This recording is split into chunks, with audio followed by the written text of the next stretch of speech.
এই তুমি যাও যাও। জুয়েল সাহেব, ওনাকে চলে যেতে বললেন কেন? আমি একটা বিষয় খেয়াল করেছি স্যার। কোন বিষয়টা?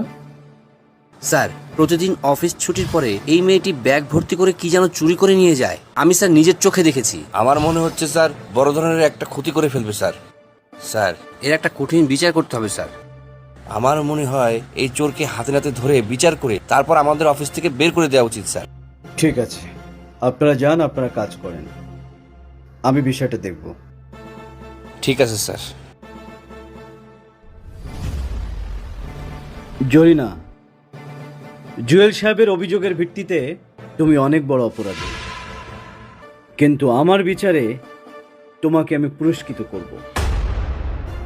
এটা আপনি কি করছেন? একটা চোরকে প্রশ্রয় দিচ্ছেন, সে তো আরো বেশি করে চুরি করবে স্যার। না না স্যার, এটা আপনি মোটেও ঠিক করছেন না।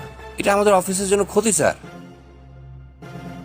জুয়েল সাহেব, আপনার অভিযোগের ভিত্তিতে ওই দিন আমি ওর বস্তিতে যাই। তুমি এসেছো প্রতিদিন কত কষ্ট কইরা তুমি অফিস থেকে খাওয়ার নিয়ে আসো। কি করবো কও, তুমি তো অসুস্থ, তোমার লাইগা তো খাওয়ান আর ওষুধের ব্যবস্থা করণ লাগবো। তাই অফিসে লাঞ্চের পরে যে খাওয়ানটি আমারে দেয় আর যে খাওয়ানটি উনাগো অবশিষ্ট থাকে ওইগুলো আমি লই আসি। কি করবো, টাকা তো জমাইতে হইব না, তোমার ওষুধ কিনুন লাগবো না, আর তোমার রেখা কি আমি খাইতে পারি? কও, লও, খাইয়ে লও।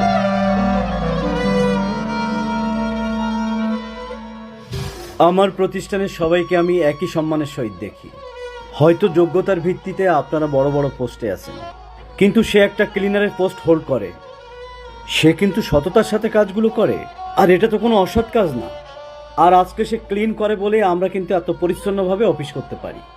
যারা আমাদের মতো প্রতিষ্ঠানে কাজ করে তাদের সুখ দুঃখ আনন্দ বেদনাগুলো দেখা আমাদের উচিত। আমি সব দিক দিয়ে বিবেচনা করে তার হাজবেন্ডের চিকিৎসার জন্য 50,000 টাকা আমি জরিনাকে উপহার দিব। এটা আপনি কি করছেন স্যার? একজন চোরকে এইভাবে প্রশ্রয় দিচ্ছেন? না না স্যার, কাজটা আপনি ঠিক করছেন না। জুয়েল সাহেব, অপরাধী সে নয়, অপরাধী আপনি।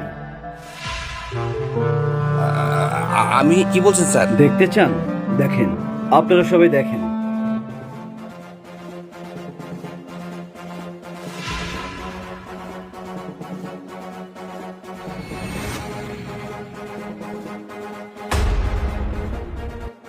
কি দেখলেন তো?